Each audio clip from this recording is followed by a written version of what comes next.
المنار المنار المنار المنار المنار المنار المنار اے امین علم و فن، اے حکمتوں کے انجمن، تجھ پہ نازاں ہے چمن، تجھ پہ نازاں ہے چمن۔ السلام علیکم ورحمۃ اللہ وبرکاتہ۔ الحمدللہ وکفی والسلام علی عبادہ الذین اصطفی، اما بعد، قال اللہ تعالی فی القرآن المجید: یا ایہا الناس قد جاءتکم موعظۃ من ربکم وشفاء لما فی الصدور، رب اشرح لی صدری ویسر لی امری واحلل عقدۃ من لسانی یفقہوا قولی، اللہم ارنا الحق حقا وارزقنا اتباعہ وارنا الباطل باطلا وارزقنا اجتنابہ، اللہم وفقنا لما تحب وترضى، ربنا آتنا فی الدنیا حسنہ وفی الآخرۃ حسنۃ وقنا عذاب النار، آمین یا رب العالمین۔ علوم القرآن کے گزشتہ درس میں ہم نے نظم کی آخری فصل میں سے 5ویں باب کا مطالعہ مکمل کیا تھا، جس میں ناظم رحمہ اللہ تعالیٰ نے قرآن مقدس کے عمومی فضائل کے حوالے سے جو قرآن اور سنت مطہرہ میں نصوص وارد ہوئے ہیں ان کی طرف اشارہ فرمایا تھا۔ تو قرآن مقدس کے فضائل کس اعتبار سے خود قرآن میں اور نبی اکرم صلی اللہ علیہ وسلم کے مبارک ارشادات میں وارد ہوئے ہیں، تو گزشتہ درس میں ہم نے تفصیل کے ساتھ ان کا جائزہ لیا۔ تو آج اسی باب کا یوں سمجھیے کہ ایک ذیلی باب ہے، اگرچہ ناظم رحمہ اللہ نے اس کو مستقل باب کے طور پر اس نظم میں شامل کیا ہے اور اس کا عنوان قائم فرمایا ہے فضائل بعض السور القرآنی و بعض آیاتہ، یعنی قرآن مقدس کی بعض صورتوں اور بعض آیات کے فضائل۔ یعنی گزشتہ باب میں قرآن کے عمومی فضائل کا تذکرہ آیا، اب اس باب میں قرآن مقدس کی صورتوں اور آیات کی علیحدہ علیحدہ جو فضائل بیان کیے گئے ہیں تو ان کا تذکرہ ہوگا۔ تو نظم کی طرف ہم آئیں گے اور ساتھ ساتھ ہم احادیث کا بھی جائزہ لیں گے جن کی طرف ناظم رحمہ اللہ تعالیٰ نے اشارہ فرمایا ہے۔ تو ایک اور بار میں یاد دہانی کراؤں کہ گزشتہ درس کے اختتام پر ہم نے یہ بات بیان کی تھی کہ فضائل کے باب میں اکثر جو روایات ضعیف روایات بیان کی جاتی ہیں اس کے حوالے سے علماء کے 2 طبقات ہیں۔ تو علماء کا ایک طبقہ جن کے حوالے سے ہم نے گزشتہ درس میں بات کی تھی، وہ فضائل کے باب میں کچھ شرائط کے ساتھ ضعیف احادیث کو قبول کرتے ہیں۔ یعنی ان شرائط کا تذکرہ تو ہم نے کیا، مثال کے طور پر ایک اہم شرط یہ لگائی جاتی ہے کہ فضائل کے باب میں کوئی روایت اس وقت قبول ہوگی جب کہ اس عبادت کی اصل پہلے موجود ہو، یہ ایک اہم شرط ہے، ٹھیک ہے۔ تو فضائل کے باب کو استعمال کرتے ہوئے کسی ایک نئی عبادت کو شروع نہیں کیا جا سکتا جس کی پہلے کوئی اصل نہ ہو۔ مثال کے طور پر اس کی سیدھی سی مثال یہ ہے کہ تہجد کی نماز جو ہے اس کی اصل صریح ثابت سنت سے موجود ہے، ٹھیک ہے، کہ تہجد کی نماز یہ افضل ترین نماز ہے۔ اب تہجد کی نماز کے حوالے سے اگر ثواب یا درجات کی بلندی کی کچھ روایات پائی جاتی ہوں لیکن اس میں کسی قدر ضعف موجود ہو، ٹھیک ہے، تو علماء دیگر شرائط کے ساتھ یہ ایک شرائط اہم لگاتے ہیں کہ ہم اس روایت کو تب تسلیم کریں گے جب کہ اس عبادت کی اصل پہلے سے صحیح روایات سے ثابت ہو۔ سمجھ آ رہی بات؟ اس کے علاوہ بھی باقی جو شرائط ہیں وہ ہم نے گزشتہ درس میں بیان کی ہے۔ تو ہم نے یہ بات بھی آپ کو بیان کی تھی کہ امام سیوطی رحمہ اللہ نے یہ بھی بات خود بیان فرمائی کہ اس باب میں موضوعات بھی بہت بیان کی جاتی ہیں، ٹھیک ہے۔ تو فرماتے میں نے موضوعات کو علیحدہ کر کے ان روایات کو جمع کیا ہے جن میں وضع موجود نہیں ہے، ضعف ہو سکتا ہے لیکن وضع نہیں ہے۔ اب ضعیف روایات کیوں اس باب کو میں بیان کی جاتی ہیں؟ دیکھیے، امام سیوطی رحمہ اللہ ایک اعلیٰ درجے کے عالم دین ہے، ٹھیک ہے۔ اب یہ کہا جائے کہ وہ رطب و یابس جمع کرتے ہیں، ایسی بات نہیں ہے، ٹھیک ہے، یہ بالکل ایک غلط بات ہے، یا ان کو حاطب اللیل یا ایسی کچھ باتیں جو کبھی کبھار لوگ کہتے ہیں، تو یہ درست باتیں نہیں ہیں۔ علماء جب روایات کے رد و قبول کا کوئی معیار اخذ کرتے ہیں یعنی اختیار کرتے ہیں تو ان کے سامنے وہ باتیں بالکل واضح ہوتی ہیں۔ امام سیوطی یہ جانتے ہیں کہ اس روایت میں ضعف موجود ہے، لیکن ضعف ہونے کے باوجود ان روایات کو کیوں بیان کیا گیا ہے؟ کیونکہ علماء کا ایک بڑا طبقہ وہ ہے جو فضائل کے باب میں شرائط کے ساتھ ضعیف روایات کو قبول کرتے ہیں۔ ایک طبقہ وہ بھی ہے جو صراحتاً ان روایات کا بھی یعنی ان کو قبول کرنے سے انکار کرتے ہیں۔ تو یہی بات ہم بارہا سمجھاتے ہیں کہ بطور علم دین کے طلباء ہمیں یہ سمجھنا چاہیے کہ جب کسی مسئلے میں علماء کی آراء مختلف ہوں اور علماء اپنی اپنی طرف سے اپنی ادلہ پیش کرتے ہوں تو ایسے معاملات میں آپ کسی رائے کو اختیار کریں، اس میں کوئی مسئلہ نہیں ہے، لیکن دوسرے کی رائے پر تشدد کے ساتھ یعنی اس پر اس قسم کی شدت اختیار کرنا کہ امت دو فرقوں میں تقسیم ہو جائے، یہ کوئی صحیح رویہ نہیں۔ ٹھیک ہے، تو علماء نے اگر اس باب میں ضعیف روایت بیان کی ہیں یا اختیار کی ہیں تو ان کے سامنے اپنی دلیلیں اور ان کے سامنے اپنی شرائط ہیں، تو ان شرائط کے ساتھ قبول کیا جاتا ہے، اور یہاں پر بھی جو موضوع روایات ہیں ان کو علیحدہ کرنے کی بھرپور کوشش کی جاتی ہے۔ تو بہرحال آج کی اس درس میں بھی کچھ روایت ایسی آئیں گی جن کی صحت ثابت ہے، کچھ روایت ایسی آئیں گی جن میں ضعف پایا جاتا ہے، تو یہاں پر امام سیوطی نے اور ان کی یعنی ان سے استفادہ کرتے ہوئے ناظم رحمہ اللہ تعالیٰ نے ان روایت کو اسی لیے بیان کیا ہے کیونکہ علماء کا ایک طبقہ ان روایات کو شرائط کے ساتھ قبول کرنے کا قائل ہے۔ ٹھیک ہے، تو یہ بنیادی باتیں سامنے رکھتے ہوئے نظم کی طرف آتے ہیں۔ تو پہلے شعر میں ناظم رحمہ اللہ فرماتے ہیں وَقَدْ أَتَى التَّفْضِيلُ فِي بَعْضِ الصُّوَرِ بِعَيْنِهَا أَفْضَلُهَا فِيمَا اسْتَقَرَّ الحمد وهي السبع المثاني وفي السنام الحفظ من شيطان آي بكرها وهي مع الامران غمامتان او غيايتان۔ ٹھیک ہے، تو ہم نے پہلے تین اشعار کو بیان کیا، تو یہ دراصل ماخوذ ہیں ان دو روایات سے جو آپ کے سامنے موجود ہے۔ پہلی جو روایت ہے، پہلے فرماتے ہیں کہ قرآن مقدس کی بعض سورتوں کی فضیلت خود روایات میں آئی ہے، تو فرماتے ہیں جو سب سے افضل ترین صورت ہے جس کے حوالے سے بات آئی ہے، جس کو اعظم السور فی القرآن، قرآن مقدس کی سب سے عظمت والی صورت کہا گیا ہے، وہ سورۃ الفاتحہ ہے۔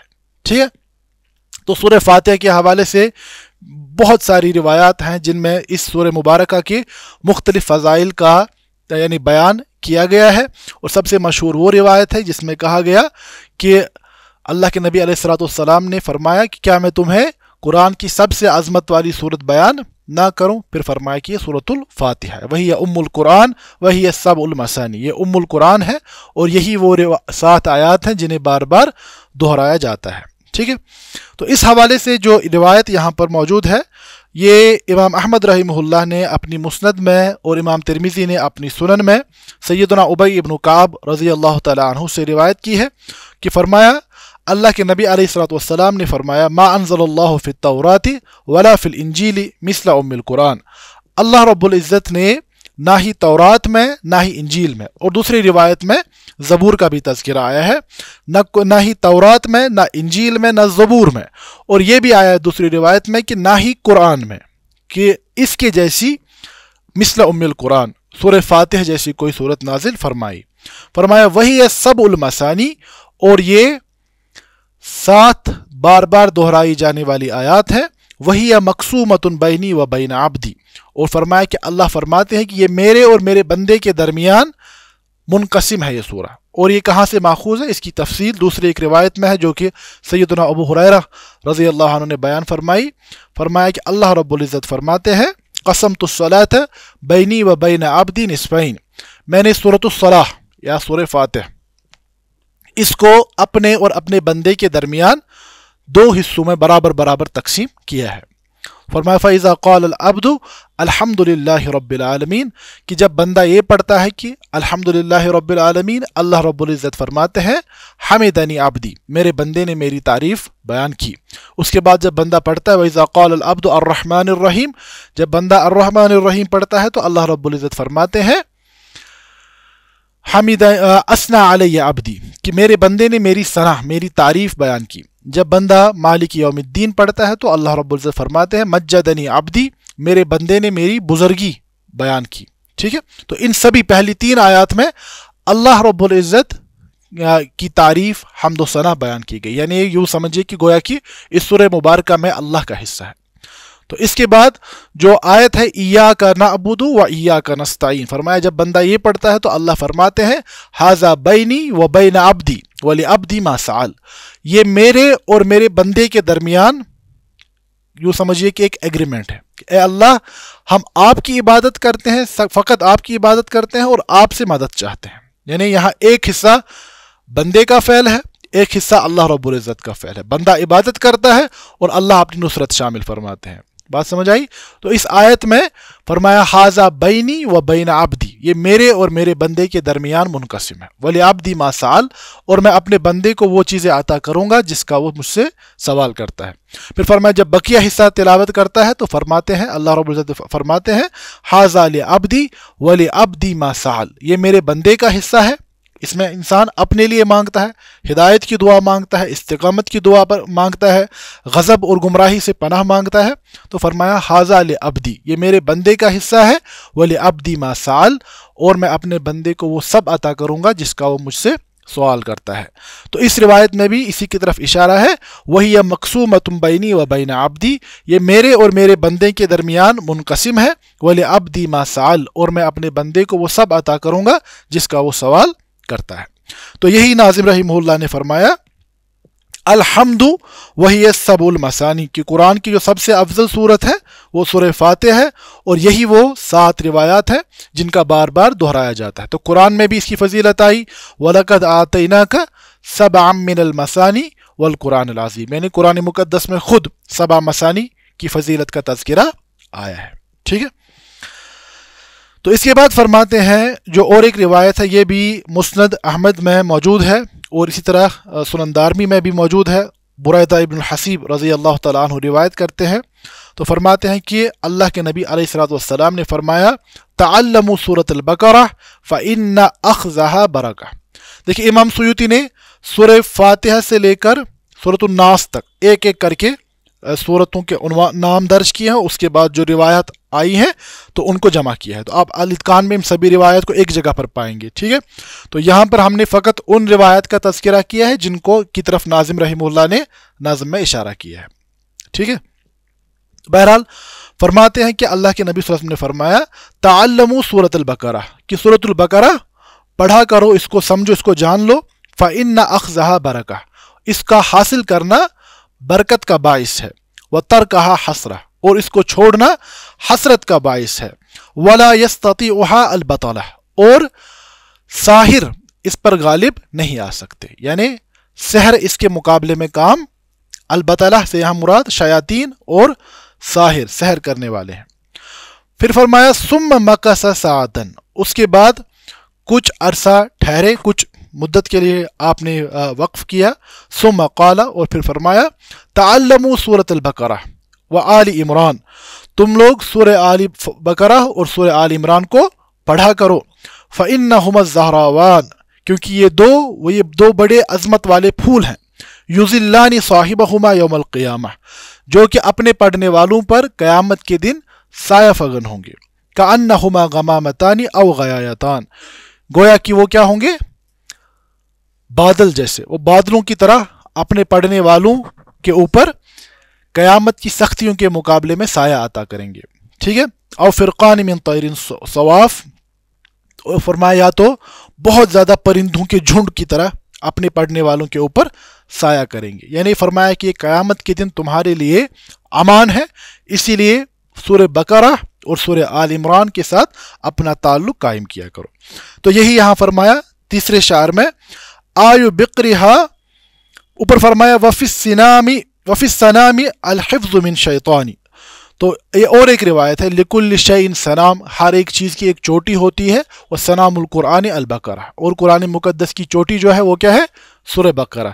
اور یہاں ناظم نے اسی کی طرف اشارہ کیا ہے کہ جو سورہ بقرہ پڑھنے والا ہو اس میں شیاطین کے مقابلے میں حفاظت ہے. ولا يستطيعها البطلہ، اور دوسری روایت میں فرمایا جو انسان اپنے گھر میں سورۃ البقرہ کو پڑھے تو شیاطین اس گھر میں داخل نہیں ہوتے. اب دیکھیے یہاں پر ایک بات جو ہم بارہا سمجھا رہے ہیں کہ ہمارا جو نظریہ حیات ہے، جو ہمارا ورلڈ ویو ہے، اس میں آنٹولوجی یعنی مسئلہ وجود، اسی طرح ہمارا نظریہ علم، یہ یورپ کی طرح یعنی ہم کہیں گے کہ ریڈکشنسٹ نہیں ہے۔ یورپ کے اندر جو ابھی جدید یورپ مغربی نظریہ حیات ہے، اس میں محض حواس خمسہ تک تمام علوم اور یعنی موجودات کو محدود کر دیا گیا ہے، یعنی جو چیزیں ہمارے حواس میں نہیں آتی ان کو ہم نہیں مانیں گے، ٹھیک ہے۔ اب دیکھیں ہمارے نظریہ حیات میں موجودات یعنی آنٹولوجیکل مباحث بھی مختلف ہیں۔ ہمارے یہاں فرشتوں کا وجود بھی تسلیم کیا جاتا ہے، جنات کا وجود بھی تسلیم کیا جاتا ہے، جنات میں سے اور انسانوں میں سے جو شیاطین ہیں ان کو بھی تسلیم کیا جاتا ہے، ان کی شرور اور آفات کو بھی تسلیم کیا جاتا ہے، اور ہمارا علم ہمیں یہ سکھاتا ہے کہ ان کے مقابلے میں کیسے حفاظت اختیار کی جائے۔ تو یہ بات ہمیں سمجھنا ہے کہ یورپ کا جو نظریہ حیات، پھر وہ چاہے ان کا نظریہ علم ہو یا وجود کے حوالے سے ان کے نظریات ہوں، تو وہ بہت ہی زیادہ ریڈکشنسٹ ہے، ٹھیک ہے۔ تو بہرحال یہ ساری باتیں تب معنی خیز ہوں گی جب آپ اسلامی نظریہ حیات کو حق سمجھتے ہو۔ اگر آپ ان چیزوں کو حق سمجھتے نہیں تو ان روایات کو بیان کرنے کا کوئی مطلب نہیں ہے، ٹھیک ہے۔ بہرحال فرمایا کہ سورہ بقرہ حفاظت عطا کرتا ہے شیطان کے مقابلے میں، اور سورہ آل عمران کے ساتھ مل کر یہ ان دو بادلوں کی طرح ہے جو قیامت کے دن اپنے پڑھنے والوں کو سایہ عطا کریں گے۔ تو اس کے بعد جو ناظم فرماتے ہیں وَالْحِبْرُ وَاعِيُ السَّبْعِ الطِّوَالِ يَعْصِمُ عَشْرُ الْكَهْفِ مِنْ دَجَّالِ لَا يَحْفَظُ الدُّخَانَ حُودَ أَمَّ بَرَاءَةٌ مُنَافِقٌ قَدْ غُمَّ۔ تو یہاں پر جو اشارہ ہے فرماتے ہیں وَالْحِبْرُ، حبر کسے کہتے ہیں؟ ہم کہتے ہیں سیدنا عبداللہ ابن عباس رضی اللہ عنہ کیا ہے؟ حبر هذه الامہ، یعنی اس امت میں علم کا سمندر، ٹھیک ہے۔ تو فرمایا کہ اس شخص نے علم کا ایک بڑا حصہ پا لیا، وہ حبر بن گیا، ٹھیک ہے، ہاں اسے تبخر حاصل ہو گیا۔ کون؟ من واعی سبع الطوال، جس نے سبع طوال کو اپنے سینے میں اور اپنی عمل میں محفوظ کر لیا، ٹھیک ہے۔ تو یہ دراصل روایت ہے اور صحیح روایت ہے، مسند احمد اور امام حاکم نے اپنی مستدرک میں بیان فرمایا، اور روایت کے جو الفاظ ہیں فرمایا من اخذ السبع الاول من القرآن فهو حبر، جس نے قرآن کی پہلی 7 سورتوں کو اخذ کیا، محفوظ کر لیا، وہ کیا ہے؟ حبر، اس نے قرآن کے علم کا ایک بڑا حصہ پا لیا۔ یہ پہلی 7 سورتیں کون ہیں؟ فاتحہ سے لے کر فاتحہ، بقرہ، آل عمران، سورۃ النساء، سورہ مائدہ، اس کے بعد سورہ انعام اور سورہ اعراف، 7 ہو گئی۔ تو سب الاول فرمایا وہ حبر ہے۔ اسی طرح آگے فرمایا یاسم عشر الکہف من دجالی، سورہ کہف کے جو 10 آیات ہیں، تو اس میں بعض روایت میں ابتدائی 10 ہیں اور بعض میں آخری 10 ہیں، ٹھیک ہے۔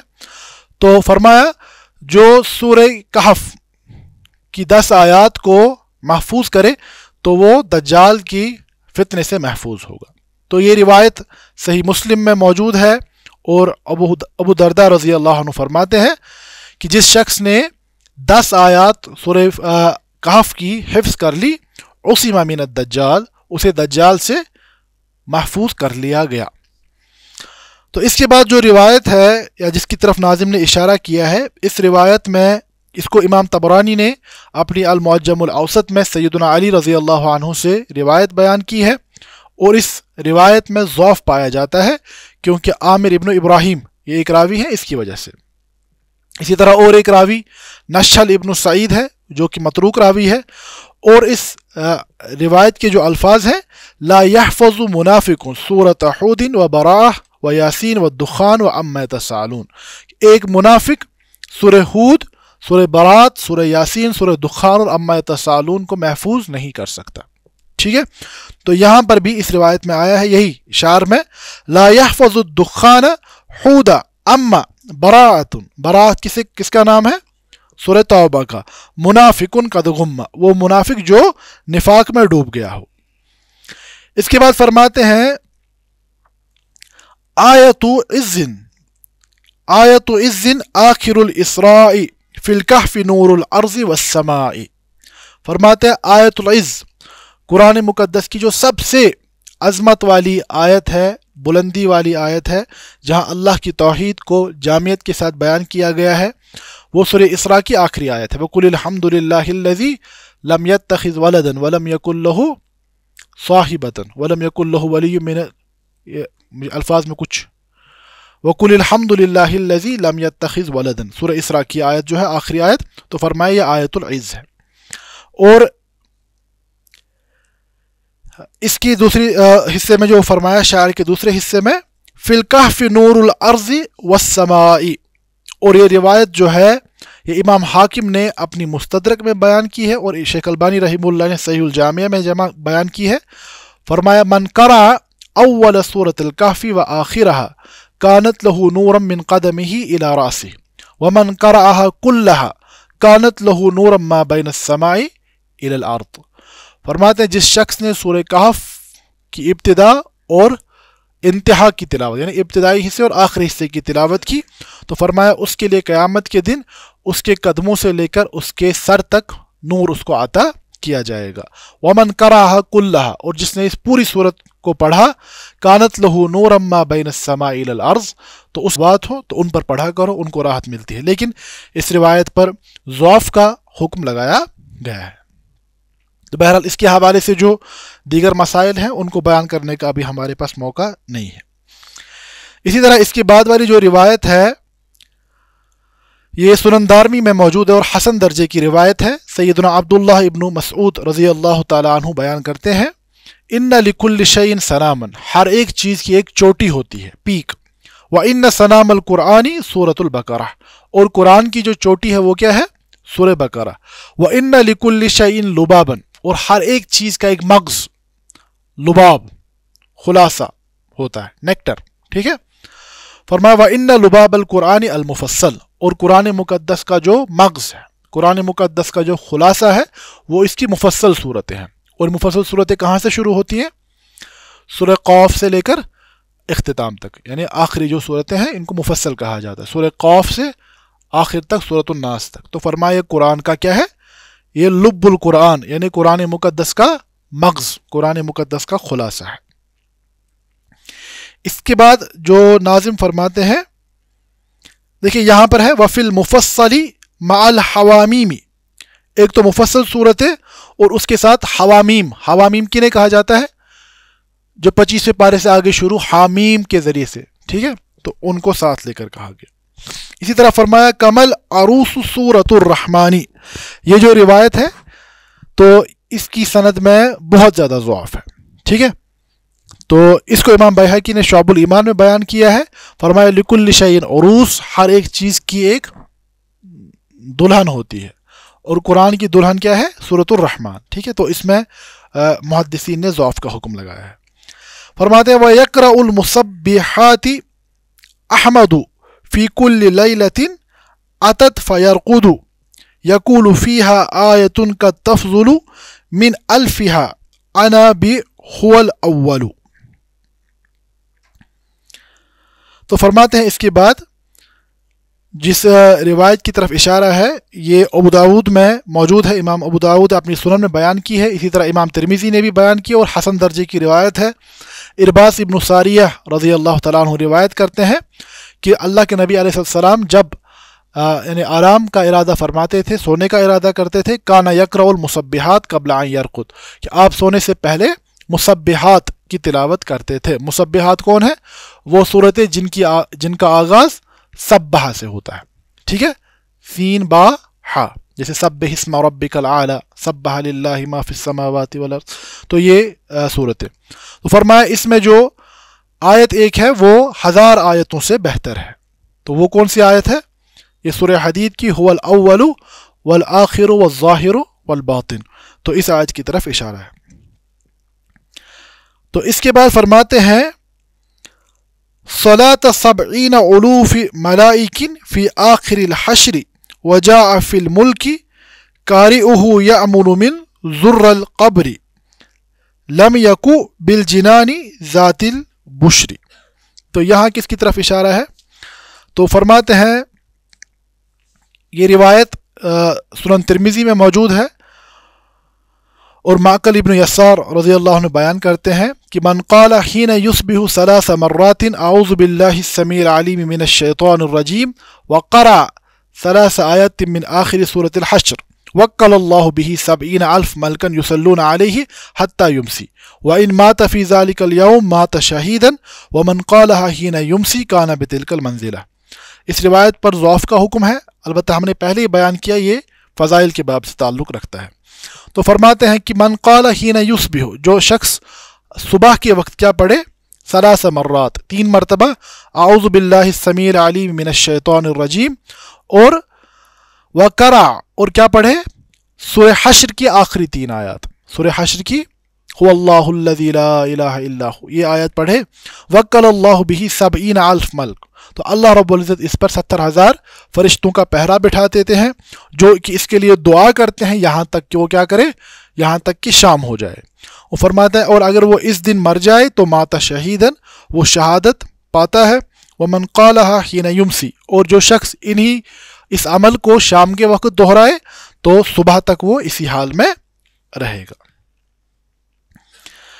تو اس کے بعد اور ایک جو روایت ہے، یعنی یہاں پر کس کی فضیلت یہ فرمائی، سورہ حشر کی آخری، اس کے بعد سورہ ملک تبارک الذی بیدہ الملک، اس کی طرف جو اشارہ ہے تو وہ اس روایت میں ہے جو کہ سنن ترمذی میں موجود ہے، سیدنا عبداللہ ابن عباس رضی اللہ تعالیٰ عنہما سے فرماتے ہیں کہ ضرب بعض اصحاب النبی صلی اللہ علیہ وسلم خباۃ علی قبر وهو لا يحسب انه قبر، فرماتے ہیں اللہ کے نبی صلی اللہ علیہ وسلم کے صحابہ میں سے کسی نے ایک جگہ اپنا یعنی خیمہ نصب کیا، وہ ایک قبر کے اوپر لگ گیا اور انہیں معلوم نہیں تھا کہ یہاں پر قبر ہے نا، کبھی کبھار قبرستان میں آپ کو پتہ نہیں چلے گا۔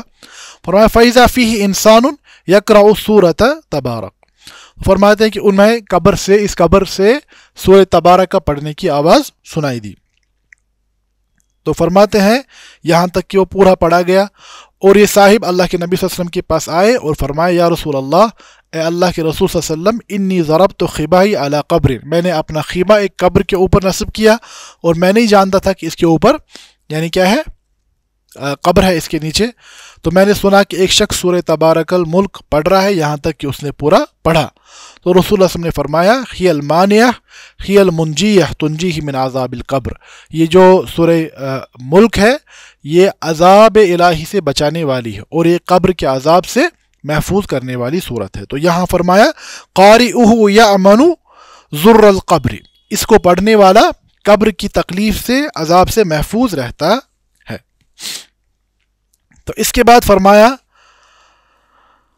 آگے چل کر جو اور ایک روایت ہے لم یکن الذین، یعنی سورۃ البینہ کے حوالے سے، اس کی روایت امام ابو نعیم نے بیان کی ہے،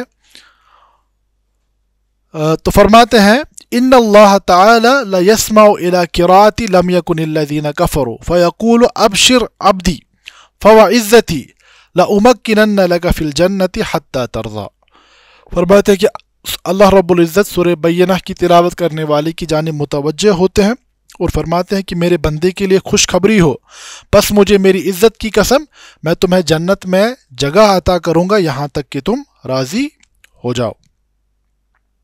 تو اس روایت میں بہت زیادہ ضعف ہے، بعض علماء محدثین نے لکھا ہے ہوا حدیث غریب منکر جدا، یعنی اس میں بہت زیادہ نکارت پائی جاتی ہے۔ تو اس کے آگے جو اور ایک روایت ہے تو فرمایا نصف القرآن جاء فی الزلزال والعادیات من آخر الارسال کالف آیت اتت تکاثر وربعہ کل یا کذاک نصر۔ اس کے بعد جو یہ سورہ زلزال سے آگے والی صورتیں ہیں تو اس کے حوالے سے عبداللہ بن عمر رضی اللہ تعالیٰ عنہ سے روایت منقول ہے مستدرک حاکم میں، تو فرماتے ہیں کہ اللہ کے نبی صلی اللہ علیہ وسلم نے فرمایا الا یستطیع احدکم ان یقرأ 1000 آیت فی کل یوم، کیا تم اس بات کی استطاعت پاتے ہو کہ تم ہر روز کتنی آیات کی تلاوت کرو؟ 1000 آیات کی۔ قالوا ومن یستطیع ذلک، تو انہیں فرمایا یا رسول اللہ صلی اللہ علیہ وسلم اس کی طاقت کون رکھتا ہے؟ فرمایا اما یستطیع احدکم ان یقرأ الہاکم التکاثر، کیا تم اس بات کی طاقت نہیں پاتے کہ تم الہاکم التکاثر کی تلاوت کرو؟ تو اس کا تمہیں بہت ثواب ملے گا۔ اسی طرح فرمایا ثلث القرآن کس کے حوالے سے؟ سورہ اخلاص کے حوالے سے، اور یہ روایت صحیح ہے، صحیح مسلم میں موجود ہے۔ ابو درداء رضی اللہ تعالیٰ عنہ سے فرمایا ایعجز احدکم ان یقرأ فی لیلۃ ثلث القرآن، کیا تم لوگ اس بات سے عاجز ہو کہ تم ایک رات میں کتنا پڑھو؟ 1/3 قرآن، یعنی 10 پارے۔ قالوا کیف وکیف یقرأ، فرمایا کیسے پڑھی جا سکتی ہیں 10 پارے؟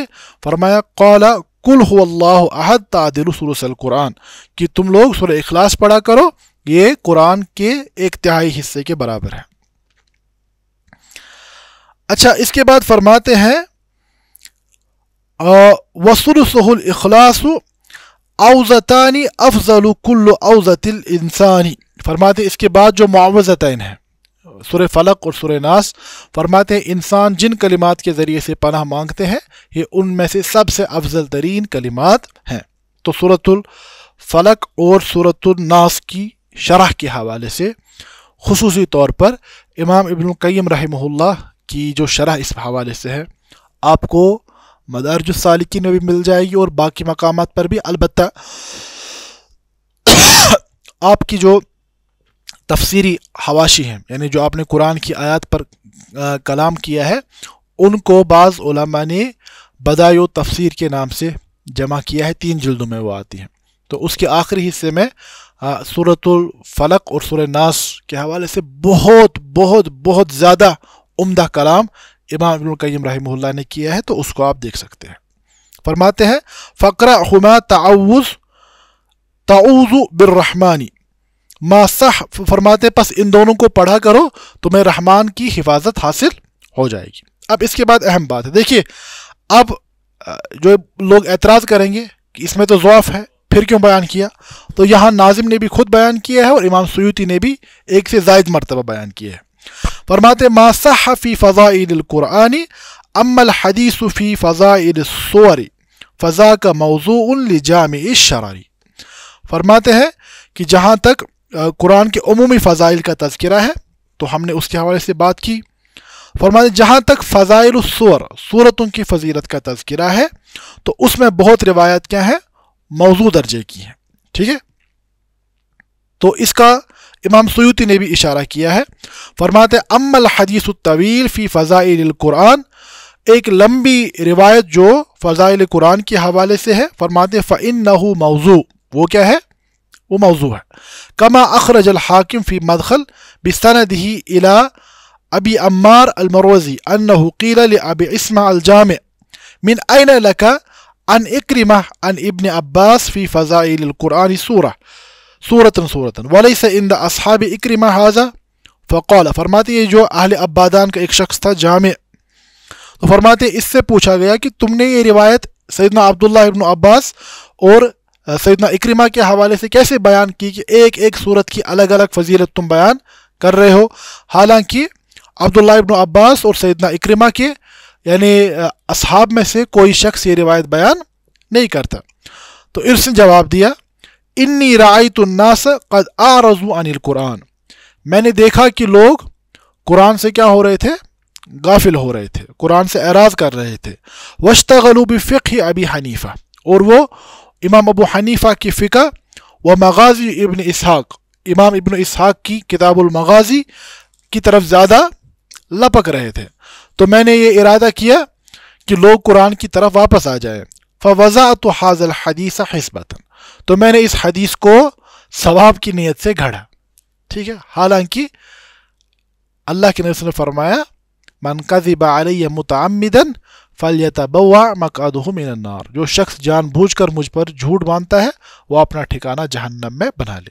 تو دیکھیے یہاں پر یہ بات سمجھ آئی کہ امام سیوطی اس بات سے ناواقف، جو کبھی کبھار اس پہ مسئلہ کھڑا ہوتا ہے نا کہ یہ فضائل کیوں بیان کر رہے ہیں، ضعیف ہے، وہ ہے، یہ ہے، تو میں نے پہلے ہی بیان کیا کہ ہاں یقیناً علماء کے 2 طبقے ہیں۔ ایک طبقہ علماء کا وہ ہے جو صراحتاً ان روایات کو بیان کرنے کا انکار کرتے ہیں، ٹھیک ہے؟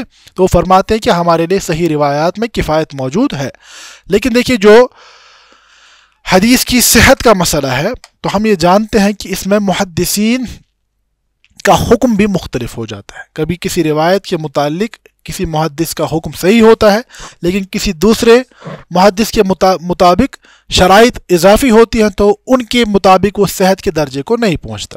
تو یہاں تک کہ اگر روایت کا وضع ثابت نہ ہو جائے، خالی ضعف موجود ہو، تو بعض علماء نے شرائط کے ساتھ فضائل کے باب میں ان حدیث کو قبول کرنے کا موقف اختیار کیا ہے. ٹھیک ہے، اب آپ چاہے ادھر ہو یا ادھر ہو، یہ دو موقف ہیں، علماء کی دو آراء ہیں اور دونوں طبقات کے علماء کے پاس دلائل ہیں اور وہ اس بات سے بھی واقف ہیں. یہاں ہم دیکھ رہے ہیں امام سیوطی خود فرما رہے ہیں کہ اس میں جو وضع کا مسئلہ ہے یہ کس صاحب نے بیان کیا، کیوں بیان کیا. ٹھیک ہے، لیکن اس کے باوجود جب آپ ضعیف روایات کو بیان کر رہے ہیں تو یہ مسئلہ کیا ہے، امام سیوطی جانتے ہیں کہ ان روایات کے شاہد موجود ہیں یا ان روایات کی اصل بقیہ جگہوں پر موجود ہیں اور ان روایات میں وہ شرائط پورا ہونے کے امکان ہیں جن کو علماء نے اختیار کیا ہے. اور یہی حال اگر آپ دیکھیں گے نا، امت کی علمی تاریخ میں جو ایک عظیم کتاب ہے، یقیناً ایک دور رس اثر رکھنے والی جو کتاب ہے، وہ امام غزالی کی احیاء العلوم ہے.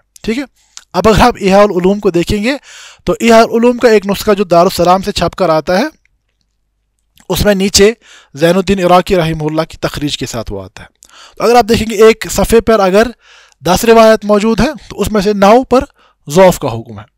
تو آپ دیکھیں اگر انسان علماء کی اس موقف سے واقف نہیں ہوگا، وہ اس کتاب کو اٹھا کر سائے 10 میں سے مجھے 9 ضعیف روایت مل رہی ہیں، غزالی جیسا امام ضعیف روایت کے بغیر اور کچھ بیان نہیں کر رہا ہے، کیا مطلب ہے. ٹھیک ہے، تو ہمیں یہ سمجھنا چاہیے جب علماء ان چیزوں کو بیان کرتے ہیں تو ان کے سامنے معیار کو سیٹ کرنے کا جو ان کا میتھڈالوجی یا ان کا جو معیار ہوتا ہے پہلے اس کو سمجھے کہ وہ کیوں بیان کر رہے ہیں. اگر آپ کو اور مجھے پتہ چل رہا ہے کہ یہ روایت ضعیف ہے تو کیا امام غزالی کو نہیں پتہ تھی؟ تو کیا امام سیوطی کو نہیں پتہ تھی؟ اس کے باوجود وہ کیوں ان کو بیان کر رہے ہیں؟ تو اس کے لیے ان کے پاس ایک مضبوط علمی معیار موجود ہوتا ہے. تو اس معاملے میں افراط و تفرید کا شکار ہمیں نہیں ہونا چاہیے اور ایک طالب علم کی طرح ان روایات کو ان پر غور کرنا چاہیے. پھر آپ چاہے اس رائے کو اختیار کریں خالص نیت کے ساتھ، تو انشاءاللہ اس میں کوئی مسئلہ نہیں ہے. ھذا ما عندی واللہ تعالی عالم وصلی اللہ علی نبینا محمد وآلہ وصحبہ وسلم وآخر دعوانا ان الحمد للہ رب العالمین. المنار المنار المنار المنار المنار المنار المنار اے امین علم و فن، اے حکمتوں کے انجمن، تجھ پہ نازاں ہے چمن، تجھ پہ نازاں ہے چمن.